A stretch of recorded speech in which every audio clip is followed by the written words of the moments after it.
Namaste and welcome to a new video. Yes, I am decked out in desi goodness because today I want to recommend some Indian literature for you. Why today? Because it's apparently Indian Independence Day, which is many years ago. India won its independence from the British colonizers, and yeah, we are where we are now. But let's not talk about that. I want to talk about 15 books that I want to recommend to you, and I'm going to do it in a different-ish sort of format, which you will see. So since it is Indian Independence Day, I thought I would start off with a book recommendation that literally talks about that time, way back in 1947. And I have recommended this book many times, but I will not stop talking about it, and that is Tamas by B. Shamsani.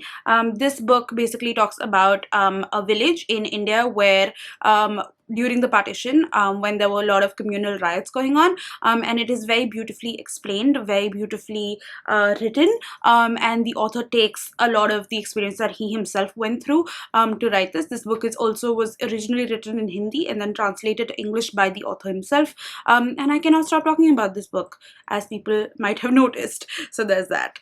Talking about partition, if you wish to read more about Kashmir, then I would recommend a book that I very recently read that is called Behold I Shine, which is narratives of Kashmiri women and children. And this book is written by Fraini Manekshaw, and she's a journalist who has done a lot in Kashmir, and she basically writes down instances, anecdotes, and all of that she's collected over the years, and put this in the book, which is largely pertaining to women and children. And I thought that this was very well done. It's very short, so it's easily digestible, but of course there's a lot that happens, so trigger warnings for sexual assault, rape, violence, domestic violence, just a bunch of that. But I think that it's an important read, and of course it also gives you a little bit of a primer as to what's happening in Kashmir and why it started.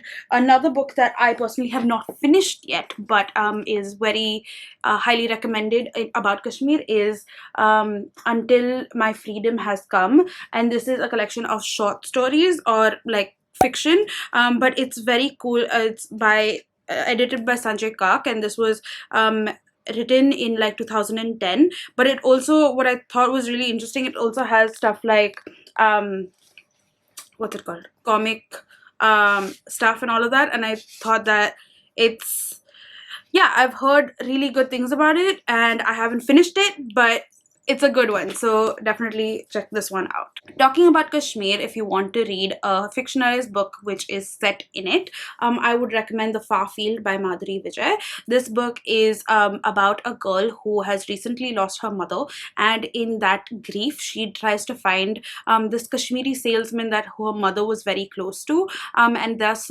ventures out to Kashmir to find him. And it's about her journey and what all she finds out during that journey about the state, and also with her grappling with her grief.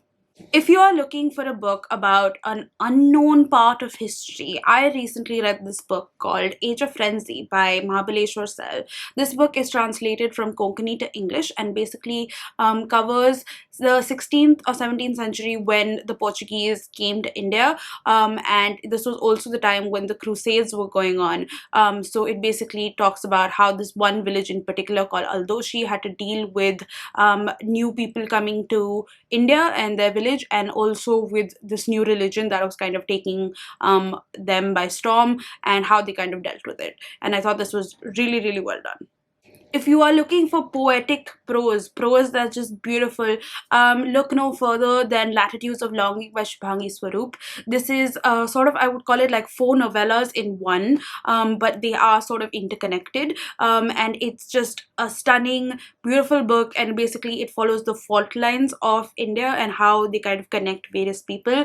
The concept sounds amazing, the book was amazing, I really loved it, and she's a debut novel, and it's crazy that she could write such a beautiful book.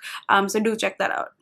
But again, if you're talking about poetic prose and beautiful, beautiful, beautiful writing, then look no further than Jhumpa Lahiri. And this, I would recommend if you're looking for like an NRI book of Indian who is now settled abroad. Yeah, the book that I would recommend definitely would be Unaccustomed Earth. It is a collection of short stories written by her, and I just love this book so much. Yeah, it's great. Check it out. If you are looking for magical realism, then do check out Legends of Kasuk. This book was written way back when actually the other father of magical realism, who is Gabriel Garcia Marquez, was writing 100 Years of Solitude, and they basically came up with the same sort of idea at the same point of time. So Legends of Kasuk is about this school teacher who goes to this village in Karnataka, and it's basically his story there, and it has some magical, fantastical elements to it. But I really enjoyed my journey, and I thought it was really well done. If you are looking for mythology, then look no further than Palace of Illusions by Chitra Banerjee Divakaruni. This book basically follows the epic myth of Mahabharat and the characters in it. This, however, is told through the perspective of the wife, which is Draupadi, and it basically catalogs her journey from her being a child to, well, everything that happened in the Mahabharat.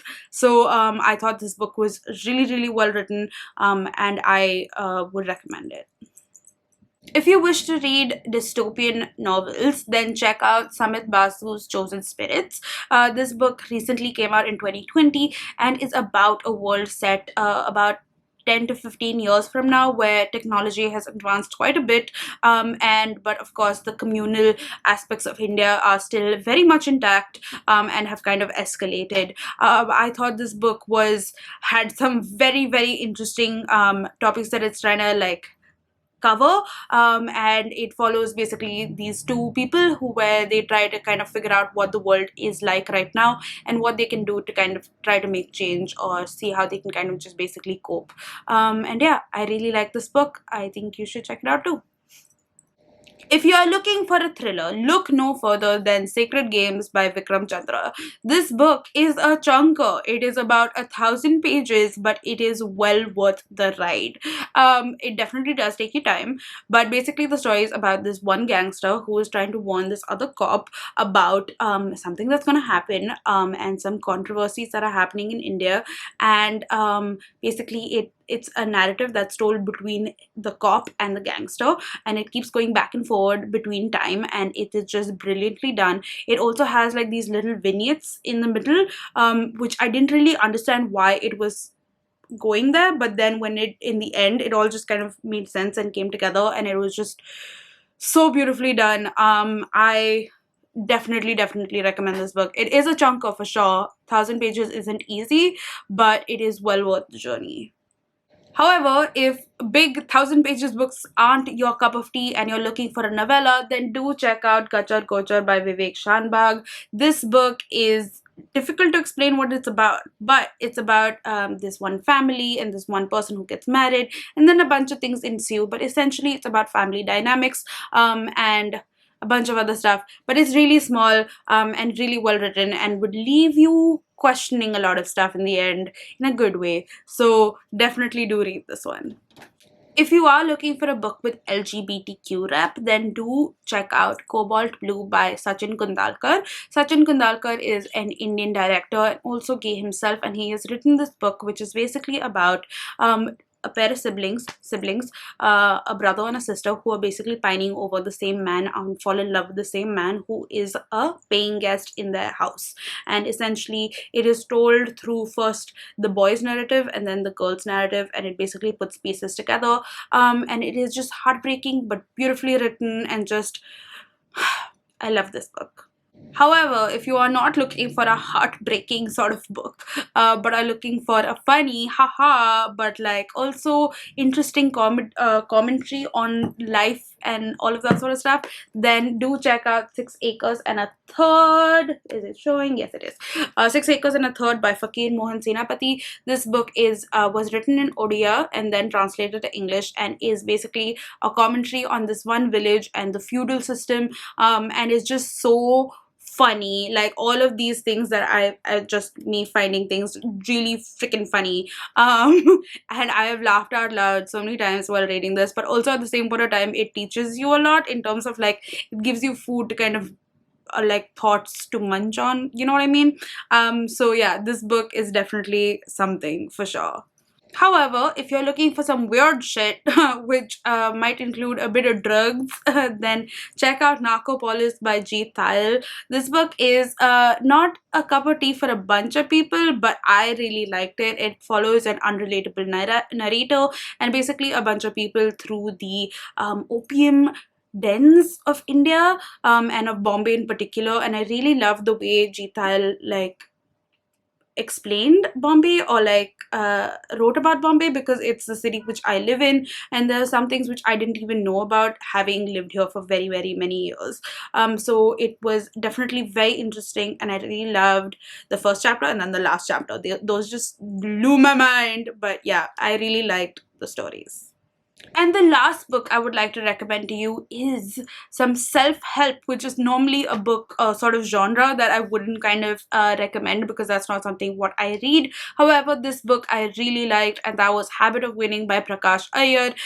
This book basically follows a bunch of stories and a bunch of life lessons that were taken from people's lives or corporations or just things that happened. And I really liked the way it was written, because it wasn't about just hey, this is what, it wasn't prescriptive, it was more like descriptive, and then you could take whatever you wanted to take from it. So those are the 15 books that I would like to recommend to you. I hope you have a great day. If you want a particular sort of recommendation, please do comment down below, and I'd be happy to kind of recommend an Indian book for you. If you have any other suggestions of books, I know I have missed out on lots, but like there's only that much time that I can kind of talk about books on this channel. What? No, I mean, I'll come up with more recommendations. Anyway, I hope you guys are having a great day, and I will talk to you soon in another video. All right, bye.